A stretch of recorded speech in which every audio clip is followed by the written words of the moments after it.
Channel sina tabiriba punamakpu taramna okshabaga loinana ngasi sumau sagum Tarang Leima haiba wari dugi aroiba manga suba saruk puduna laksari wari si mayam puna amuk taminarasi nongdambagi wado taraga khoi singaduna hairaki khoi haiba khoidi hingsabagi maya sangba ngamdi ai khoidi mapu mangonda kanaba amitta puthokpa jibani aduna mapuna aikhogi famda maya mai sangba ngamganu haiduna bor pibi khrabani asum haiduna khogi jat khudingmak sithaba laitana lakpinanaba khoibu ningthauna yathang pirabada khoi jat khudimak thunglarabada maya maduna langidamak ngangnari tanjaduda dharmapuri lebaktagi lanmi khara sagol tongduna laklaga ningthau asibu thirakhi ningthauga thengnaraba matam aduda lanmi sing aduna haijaraki iningthau ibungo aikhogi leibaki rajkumari irujaba chatpada pada leibaki dhari haiba hingsaba aduna makhoiga aikhoiga phaunaba surung adu sadhu laboiba amana thingduna thambirambani adubu ngasi ayuga sida mana pada leibaktagi hingsaba kaya puraduna ibe mana irujaduna leiringaida mahana phaduna pukhre ibe madu mathwai yamna wajakhre aikhogi leibaki maharajda hangalabada maharajna tafam khangdana leibadu uraga kaina sing aduna ningthauda ibe magi damaktadi ibungo ningthau leiri haina hangalabada aikhogi ningthau aduna iningthaubu kaurunaba nana aikhoibu thabirakpani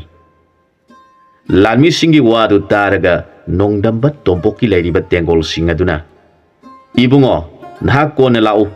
aikhoi haujimak surung sangduna ibe mabu kandaba yadi hairamlaga khoigi jat khudimak paiduna chatkhri makhoina surung adu yaurabada manam namduna mi chatkhibagi lauduna yengbada migi manam phanglabada khoi punamak surungi lambida paiduna chatnakhre nongdamba tompoksu khusu khulai thangta yansinduna sagol tongduna mafam adu tana chatkhre magi matungda lamhuigi jat yonggi jat hangoi kangbu lengi kangbu punamak suna chatkhre ningthau macha asina mafam aduda thunglarabada dharmapuri gi ningthau aduna magi mafamda hairakhi ibungo nangna matau karamna maya haiba hingsaba sing aduga lamba tauna gaduri bano ningthau macha aduna haijarakhi pabung maharaj madugi damaktadi thoina wabiruganu nungaina konungda leibiramu aihak satuna hingsaba tengol aduba hatpa loidriba phauba nasa hanjarakhiroi asumna hairaga ningthau macha adu surung mapanda sagol thanamlaga changkhre magi matungda magi lanmi yonggi tengol lamhuigi tengol lengi thingamdraba tengol mayamdu ningthau aduna ngakna yengduna leikhre hana paikhiba khoi sing aduna mamau nupigi leifam thirakle khoi kharana rajkumari bu thong lonsinduna thamleiba mafam adu thengnarabada khoi sing aduna hairakhi ibema haujikti awawa wakhal thadoklo thuna nabungo su thunglargani haiduna ibe magi nakong manakta paisilaktuna hairare raj kainadu mabungo laklagani haibadu tajabada mapukningdu khara makhaidi wajaba koksei mana hingsaba adubu yaningdaba amadi hana hingsaba singi mathakta masana yadana nupi phaduna lauba thoklabadi lauriba masa aduda natana sagai jati punamak sibo oyo haiba rani padamagi sap adugi mapana mahak kamada thamleibani nongdamba tompokna magi khongmi lanmi punamak kaloinana surungi lambida laktuna mafam aduda thunglarabada mahakna hairakhi ipa saglaba yongsing amadi lamui sing punamakti aronba lan natrabadi makoiga phongna soknaba tarabadi hingsabagi mayagi maina nakoi khudimak khudung thiba thokani aduna ahanba lansi khoi sing amasung lin singna mapung oina soknaba hobiro haijarakhi khoi haiba punamakna hingsaba sing laiba khudingmakpu sangduna thiraduna chikpa horagle khoi singna yomsin duna hingsaba sing siklabada hingsaba sing punamak kari matau kobage mafam khangdana khoi singna sikliba sibu kadaidagi karam tawna laklibano aikhogi ibungo dhari koba jobraj asina surungi thong adu thinglamdabana prithibida laiba khoi sing punamak surung aduda paisilakla male Khoina sikpagi chaina phanglaba hingsaba sing adugi mathakta lin sing aduna tumin tumin siktuna hingsaba kaya marum sirabada hingsabagi ningthau giri kaubasina masani pa dharibu yangaduna hairakhi nahangna ningoi ngambibu porakpa surungi thong adu hangduna thanamla male aduna khoi sing asi surungi lambi aduda loina paisilakpa oiba tare matau karam tauraga khoi sing asi paithoangani khoi sing asi su angakpagi maungda yamkhre maduda hingsaba dharina hingsaba lanmi tengolama surungi thong adu thingluna ba tharakhi thong adu ki manakta sangduna leiriba khoi lanmi sing aduna lagliba hingsaba sing adu bosiklabada hingsaba sing khoi gi mahugi chaina na khangba ngamdaduna tharo tharo onduna tuduna leiringaida yongi lanmi sing aduna makutta saitu paiduna tafam khangdana leiriba hingsaba sing adu bu saituna thaduna hakhi makoi puna maghalabada lamui sing aduna hingsaba sing adu gi asiba haksang sing adu siktuna sathui asomna hingsaba amata hendok handana halabada thong thinglu so tha khiba hingsaba khudimak amata halaktrabada giri mapa masana khali sat khiba hingsaba amata halaktriba sibu karigino makoi khudimak surungi mapanda thokhiduna ahangba prithibida thokhibadagi nungairaduna halaktaba oiriba jala asumna khoi singna angakpa mawngda pairaktuna hingsabagi leibak adu hingsaba haiba khudingmak angang phawba siklabada hingsaba sing tawpham khangdrabada giri kauba hingsabagi ningthauna majai bungo dhari yengladuna hairakhi haujik nahak kari tauri khongmi lanmi thadoktuna songna hanbanadi lansi oiba yararoi hadage asidi angakpagi mawngni amukta asiguma lanamata thengna khidri Pangal thongna sakti puthokduna songnaba yaba lan oidabana nahak lan asi tarakliba khoyamasi mayagi saktina makhoi punamak surungi lambida paithohan kho hairakhi ningthau girigi yathang phanglabada dhari kauba hingsabana thorakle bhagna khali matau karamna yamkhraba masing thingamdraba khoyamasibu surungda tanthokigani adunadi ai isasi maikhu oiduna maikhu kahanduna khoyamasi tanthokhrage khanduna masaduna maikhu mapai mapai onduna khoyam tanthokpa horakle hoi punamaktu hingsabagi mayagi maikhuda khangba ngamdrabada makhoi mayamna khoigi ningthau khoibu ningthauda sangjaduna hangacharakhi iningthau ibungo nanai khoi punamak hingsabagi mayagi maikhuna leiba yadre wadu tabada khoibu ningthauna hangoi porabi panditta yenglaga maru karam tawgani khoi khoi su hingsabagi maya sangba ngamdabani khanduna sakthok sarubani adubu handaki hingsaba sigi mayagi maikhu asidi khoi khoi upai leitre khoi buning thaugi wadu taraga hangoi pandit adun hairakhi maru karimata wabiganu aiha hingsabagi mayagi maikhu asi singsinduna maikhu muthatpa ngambre yenglage hairamlaga hangoi porabina masa manai hangoi singda hairakhi hangoi na khoi mayam nasinda aina piriba nam asi sonduna maikhu mapai sing asida kamsinsi aina mafam asida leiraga magi maikhu punamak singsilage haiduna yathang pikhre hangoi porabina mabungo mabemagi nam soladuna hingsabagi maikhu punamak muthalabada hingsaba dhari kauba si yamna ngakre kari matauno ai mayagi maikhu muthatkribasina kari upai tawgani karamna khoi singa sibu tanthokani khalingai cherakta khoibu ningthauna sauraduna paisilaktuna hingsaba dhari gi mipanda khoi kunthada ngasikpada dhari kauba hingsaba khangba ngamdaduna siele mak sianba ubada lotuna leiriba yongjau singna makutta pairiba saitup singna phuduna dhari kauba hingsaba du hale dhari kauba hingsaba du sirabada ningthau girina khalakhi aina ngami khanduna mamang thakta laibak kayagi ningthau singbu joi tawduna namduna makhoigi leijaba maran mathum amadi leiramba nupi angang kayabu masana yaningdana phaduna lauruba aduda padama amadi mukhi kaubi nupi anibu aigi rani oyu hairabada padama kaubi rani aduna sauraduna ai amadi aigi bangsha punamakta sap ama tawki matungda masana yadaba nupi hek phaba matamda nahagi zat khudimak tumna sibo oiro haikibadu ningsinglaktuna handa aigi isa jobrasna ningoi ngabi kaubi ras kaina sibu masana yadana pharuriba sidi aikogi zat amata lemhauraroi karam tawgani adunadi aina phaduna laurakpa mukhi kaubi ibe mana pokpa aigi isa mayapal asi lan sokna lagi mahagdi migi mahisu haiba hingsabagi mahisu hairabani mama sumini mahakpu soidana misingna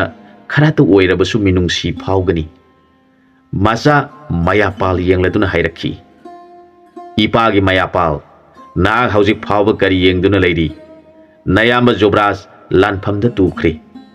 nahangna lan chatrabasu aikoibu makoina yengbigedaba nati aduna hingsaba aikoidi sienduna siba tarabadi taibangna thina nongna hauragani lan chalu mapagi wadu taraga mayapal lan gidamak thorakle mahangna lan tholakpadu ubada lotuna leiriba linsing aduna handaki asimadi aikoigi saruk oirasi haiduna makoi punamak mabu senaduna leikre matam asida mayapal kauba sina laurakhi hai hai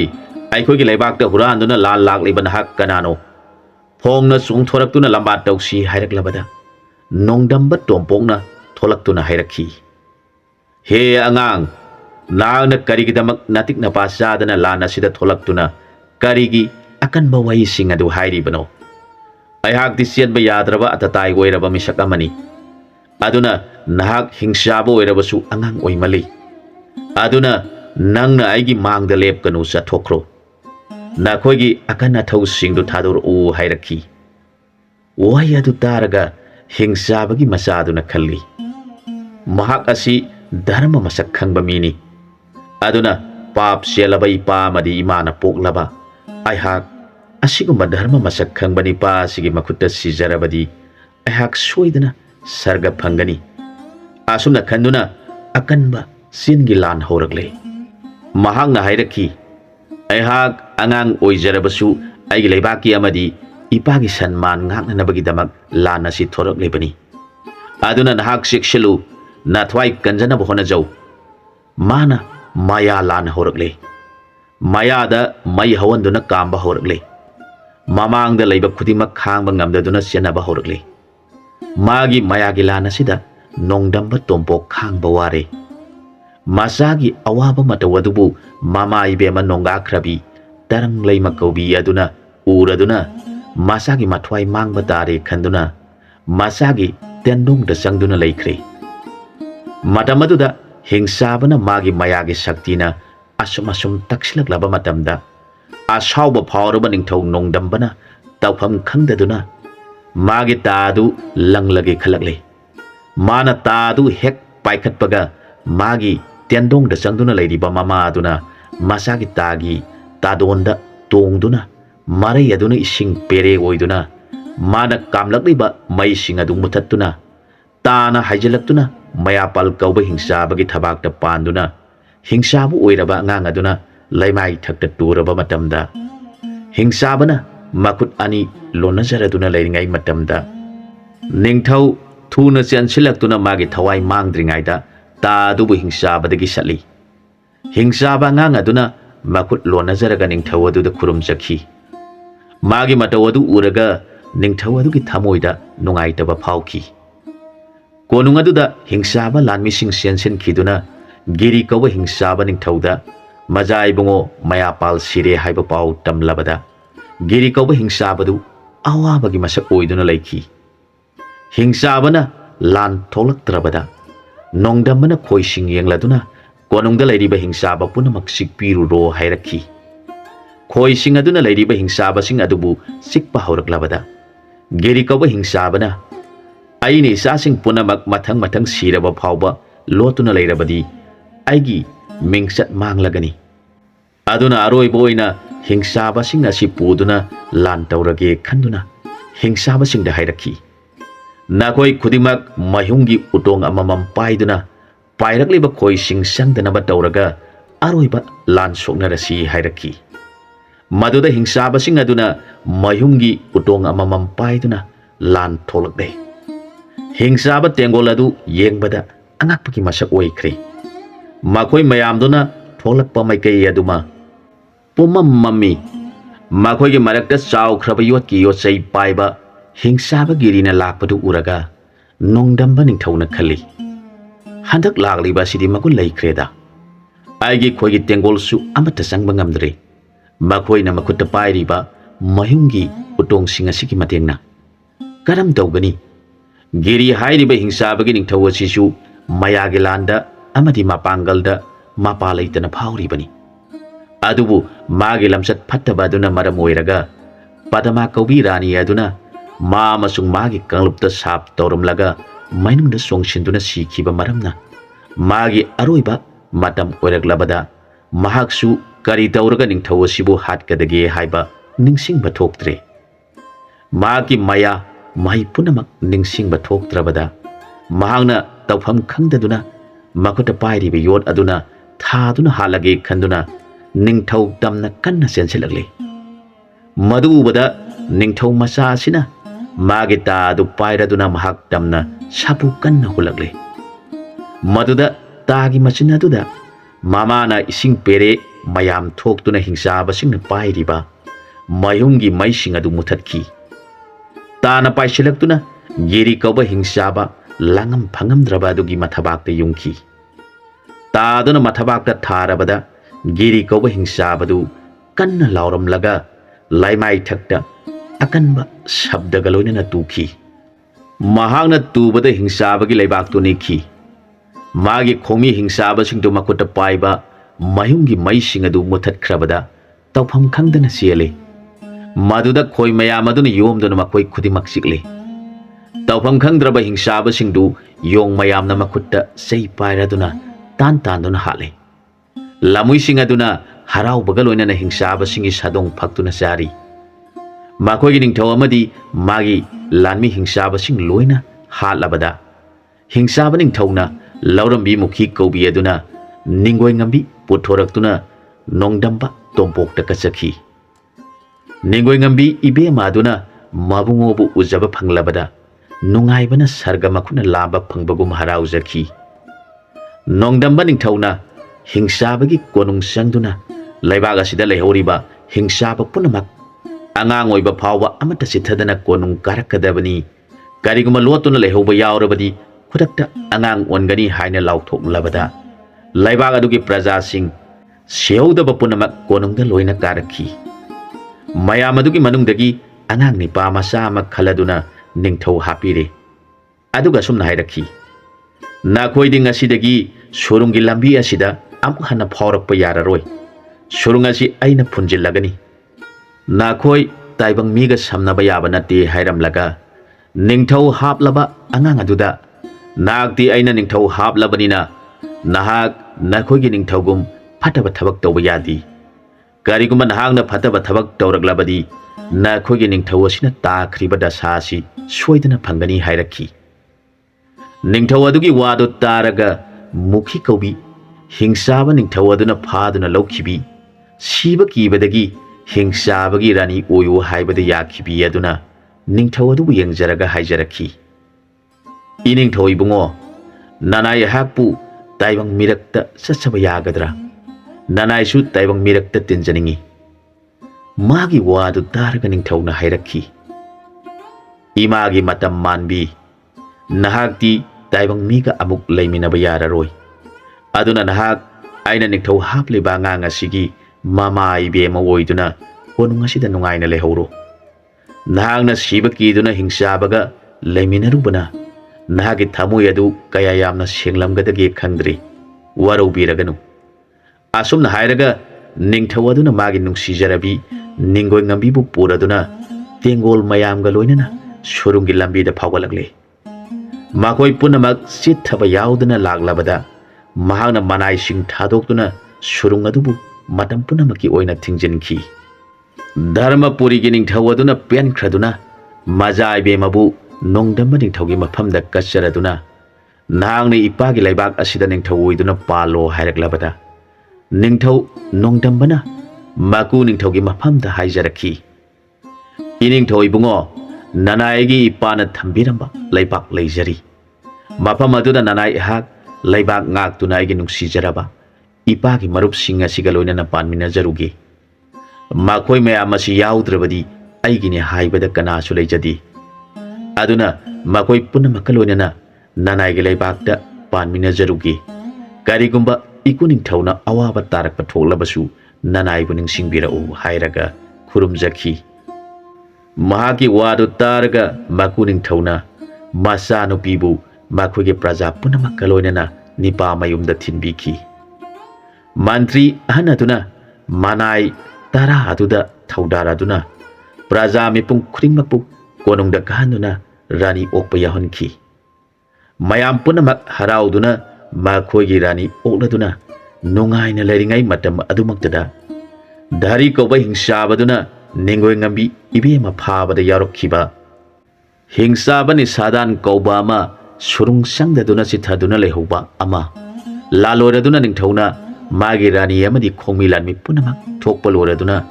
ꯁꯨꯔꯨꯡ ꯑꯗꯨꯕꯨ ꯃꯇꯝ ꯄꯨꯝꯅꯃꯛꯀꯤ ꯑꯣꯏꯅ ꯊꯤꯡꯈ꯭ꯔꯕꯗ ꯆꯪꯐꯝ ꯈꯪꯗꯗꯨꯅ ꯅꯤꯡꯊꯧ ꯃꯆꯥꯅꯨꯄꯤ ꯊꯤꯟꯕ ꯄ꯭ꯔꯖꯥ ꯃꯌꯥꯝ ꯑꯗꯨꯒꯤ ꯃꯔꯛꯇ ꯃꯤ ꯑꯣꯜꯂꯗꯨꯅ ꯌꯥꯎꯔꯛꯈꯤ ꯃꯍꯥꯛꯅ ꯇꯥꯟꯖꯥ ꯌꯦꯡꯂꯗꯨꯅ ꯔꯥꯖ ꯀꯩꯅꯥꯕꯨ ꯔꯥꯅꯤꯁꯤꯡꯅ ꯃꯃꯧ ꯑꯣꯜꯂꯗꯨꯅ ꯄꯨꯁꯤꯟꯈꯤꯕꯗ ꯃꯍꯥꯛꯁꯨ ꯃꯈꯣꯏꯒꯤ ꯃꯇꯨꯡ ꯏꯟꯗꯨꯅ ꯀꯣꯅꯨꯡ ꯃꯅꯨꯡ ꯆꯪꯃꯤꯟꯅꯈꯤ ꯃꯌꯥꯝꯅ ꯂꯥꯡꯅꯔꯤꯉꯩ ꯇꯥꯟꯖꯥ ꯑꯗꯨꯗ ꯃꯍꯥꯛꯀꯤ ꯃꯌꯥꯅ ꯔꯥꯖ ꯀꯩꯅꯥ ꯑꯗꯨ ꯑꯅꯤ ꯁꯨꯈ꯭ꯔꯦ ꯃꯁꯛ ꯃꯆꯨ ꯐꯤꯕꯝ ꯃꯨꯔꯇꯤ ꯆꯞ ꯃꯥꯟꯅꯩ ꯃꯇꯝ ꯑꯗꯨꯗ ꯇꯤꯜꯂꯤꯕ ꯄꯨꯝꯅꯃꯛꯅ ꯀꯔꯤ ꯃꯇꯧꯅꯣ ꯑꯩꯈꯣꯏꯒꯤ ꯏꯕꯦꯝꯃ ꯑꯁꯤ ꯑꯅꯤ ꯁꯨꯈ꯭ꯔꯦ ꯀꯔꯝꯕꯅ ꯑꯁꯦꯡꯕꯅꯣ ꯈꯪꯈꯤꯗ꯭ꯔꯦ ꯙꯔꯃꯄꯨꯔꯤꯒꯤ ꯅꯤꯡꯊꯧ ꯑꯁꯤꯁꯨ ꯃꯆꯥꯅꯨꯄꯤ ꯑꯅꯤ ꯁꯨꯔꯕꯗꯨꯗ ꯇꯧꯐꯝ ꯈꯪꯗꯅ ꯑꯋꯥꯕ ꯑꯣꯏꯗꯨꯅ ꯂꯩꯔꯦ ꯑꯃꯅꯁꯨ ꯄꯥꯕꯨꯡ ꯃꯍꯥꯔꯥꯖ ꯑꯩꯅ ꯑꯁꯦꯡꯕꯅꯤ ꯍꯥꯏ ꯑꯃꯅꯁꯨ ꯑꯩꯅ ꯑꯁꯦꯡꯕꯅꯤ ꯍꯥꯏ ꯄꯨꯝꯅꯃꯛ ꯉꯛꯅꯗꯨꯅ ꯂꯩꯔꯤꯉꯩ ꯃꯇꯝ ꯑꯗꯨꯗ ꯈꯣꯏꯁꯤꯡ ꯑꯗꯨꯅ ꯄꯥꯏꯁꯤꯜꯂꯛꯇꯨꯅ ꯃꯈꯣꯏꯒꯤ ꯃꯃꯧ ꯅꯨꯄꯤꯒꯤ ꯑꯁꯦꯡꯕ ꯃꯅꯝ ꯂꯧꯕ ꯍꯧꯔꯛꯂꯦ ꯃꯈꯣꯏꯅ ꯅꯍꯥꯟ ꯄꯥꯇꯥ ꯂꯩꯕꯥꯛꯇ ꯍꯤꯡꯆꯥꯕꯅ ꯐꯥꯗꯨꯅ ꯊꯝꯈꯤꯕꯗ ꯃꯃꯧꯒꯤ ꯅꯥꯛꯇ ꯆꯪꯁꯤꯟꯗꯨꯅ ꯑꯩꯈꯣꯏ ꯂꯥꯛꯂꯦ ꯋꯥꯔꯨꯒꯅꯨ ꯍꯥꯏꯗꯨꯅ ꯔꯥꯖ ꯀꯩꯅꯥꯒꯤ ꯃꯅꯥꯀꯣꯡ ꯃꯅꯥꯛꯇ ꯄꯥꯏꯁꯟꯗꯨꯅ ꯍꯥꯏꯔꯝꯕꯗꯨꯗ ꯅꯝꯈꯤꯕ ꯃꯃꯧꯒꯤ ꯃꯅꯝ ꯂꯧꯕ ꯍꯧꯔꯛꯂꯦ ꯃꯅꯝ ꯑꯅꯤ ꯑꯗꯨ ꯈꯣꯏꯁꯤꯡ ꯑꯗꯨꯅ ꯈꯪꯂꯦ ꯍꯤꯡꯆꯥꯕꯅ ꯑꯣꯟꯕ ꯀꯩꯅꯥ ꯑꯗꯨꯒꯤ ꯃꯅꯝꯒ ꯃꯃꯧꯒꯤ ꯃꯅꯝꯒ ꯃꯥꯟꯅꯗ꯭ꯔꯕꯗꯨꯗ ꯃꯍꯨ ꯀꯟꯕ ꯈꯣꯏꯁꯤꯡꯅ ꯍꯤꯡꯆꯥꯕꯅ ꯑꯣꯟꯕꯤ ꯔꯥꯖ ꯀꯩꯅꯥ ꯑꯗꯨꯒꯤ ꯃꯁꯥ ꯄꯨꯝꯅꯃꯛ ꯌꯣꯝꯗꯨꯅ ꯆꯤꯛꯂꯦ ꯍꯤꯡꯆꯥꯕꯅ ꯑꯣꯟꯕ ꯀꯩꯅꯥ ꯑꯗꯨ ꯈꯥꯡꯕ ꯉꯝꯗꯗꯨꯅ ꯀꯣꯅꯨꯡꯒꯤ ꯃꯄꯥꯟꯗ ꯆꯦꯟꯊꯣꯔꯛꯂꯤ ꯃꯍꯥꯛ ꯃꯌꯥꯒꯤ ꯀꯩꯅꯥꯒꯤ ꯁꯛꯇꯝ ꯊꯥꯗꯣꯛꯇꯨꯅ ꯆꯥꯎꯈ꯭ꯔꯕ ꯍꯤꯡꯆꯥꯕ ꯑꯃꯒꯤ ꯃꯨꯔꯇꯤꯗ ꯃꯈꯨꯠꯇ ꯆꯥꯎꯈ꯭ꯔꯕ ꯎꯖꯥꯎ ꯑꯃ ꯄꯥꯏꯔꯗꯨꯅ ꯀꯣꯅꯨꯡꯗ ꯂꯩꯔꯤꯕ ꯄ꯭ꯔꯖꯥꯁꯤꯡ ꯄꯨꯝꯅꯃꯛ ꯍꯥꯠꯂꯒꯦ ꯈꯟꯗꯨꯅ ꯂꯩꯈ꯭ꯔꯦ ꯃꯇꯝ ꯑꯁꯤꯗ ꯅꯣꯡꯗꯝꯕ ꯅꯤꯡꯊꯧꯅ ꯃꯈꯨꯠꯇ ꯇꯥ ꯑꯃ ꯄꯥꯏꯔꯗꯨꯅ ꯍꯤꯡꯆꯥꯕ ꯍꯥꯠꯅꯕ ꯊꯣꯔꯛꯂꯦ ꯃꯍꯥꯛꯅ ꯈꯜꯂꯤ ꯃꯇꯧ ꯀꯔꯝꯅ ꯃꯥꯛ ꯑꯁꯤ ꯃꯌꯥꯝꯒꯤ ꯃꯔꯛꯇ ꯌꯥꯎꯔꯛꯂꯤꯕꯅꯣ ꯑꯁꯨꯝꯅ ꯈꯟꯗꯨꯅ ꯃꯍꯥꯛꯄꯨ ꯍꯥꯠꯇꯕ ꯌꯥꯗꯦ ꯀꯌꯥꯗ ꯎꯁꯤꯠꯇꯅ ꯇꯧꯔꯤꯕꯅꯣ ꯍꯥꯏꯅ ꯑꯃꯅ ꯑꯃꯕꯨ ꯍꯥꯠꯅꯕ ꯃꯥꯌꯣꯛꯅꯈ꯭ꯔꯦ ꯍꯤꯡꯆꯥꯕꯅ ꯆꯥꯎꯈ꯭ꯔꯕ ꯎꯖꯥꯎ ꯑꯗꯨ ꯄꯥꯏꯗꯨꯅ ꯊꯨꯅ ꯌꯥꯡꯅ ꯅꯣꯡꯗꯝꯕ ꯅꯤꯡꯊꯧꯕꯨ ꯍꯥꯠꯀꯗꯕꯒꯤ ꯆꯦꯟꯁꯤꯜꯂꯛꯂꯦ ꯈꯨꯗꯛ ꯑꯗꯨꯗ ꯅꯤꯡꯊꯧꯅ ꯃꯥꯒꯤ ꯇꯥ ꯑꯗꯨ ꯈꯣꯡꯂꯩ ꯊꯨꯅ ꯂꯪꯂꯛꯂꯦ ꯃꯃꯥ ꯏꯕꯦꯝꯃꯅ ꯃꯆꯥꯒꯤ ꯇꯥꯒꯤ ꯃꯆꯤꯟꯗ ꯇꯣꯡꯂꯗꯨꯅ ꯍꯤꯡꯆꯥꯕꯒꯤ ꯊꯕꯥꯛꯇ ꯇꯥꯗꯨꯅ ꯄꯥꯟꯗꯨꯅ ꯍꯤꯡꯆꯥꯕ ꯁꯤꯔꯕꯗ ꯄ꯭ꯔꯖꯥꯁꯤꯡ ꯄꯨꯝꯅꯃꯛ ꯅꯨꯡꯉꯥꯏꯔꯗꯨꯅ ꯅꯣꯡꯗꯝꯕ ꯅꯤꯡꯊꯧꯅ ꯅꯤꯡꯒꯣꯏꯉꯝꯕꯤ ꯃꯍꯥꯔꯥꯅꯤꯅ ꯖꯣꯏ ꯑꯣꯏꯔꯦ ꯍꯥꯏꯅ ꯂꯥꯎꯅꯈꯤ ꯑꯁꯨꯝꯅ ꯃꯃꯥ ꯏꯕꯦꯝꯃ ꯑꯞꯁꯔꯥ ꯂꯥꯏ ꯅꯨꯄꯤꯅ ꯂꯥꯡꯑꯣꯟꯕꯤ ꯇꯔꯪ ꯂꯩꯃ ꯀꯧꯕꯤ ꯏꯕꯦꯝꯃꯒꯤ ꯁꯛꯇꯤꯅ ꯃꯆꯥꯅ ꯃꯪꯒꯣꯜ ꯑꯣꯏꯖꯈꯤ ꯃꯇꯥꯡ ꯑꯁ꯭ꯋꯥꯏꯗ ꯋꯥꯔꯤꯁꯤ ꯂꯣꯏꯁꯤꯟꯖꯔꯦ ꯑꯅꯧꯕ ꯋꯥꯔꯤ ꯑꯃꯗ ꯃꯌꯥꯝꯒ ꯄꯨꯟꯅ ꯑꯃꯨꯛ ꯊꯦꯡꯅꯃꯤꯟꯅꯔꯁꯤ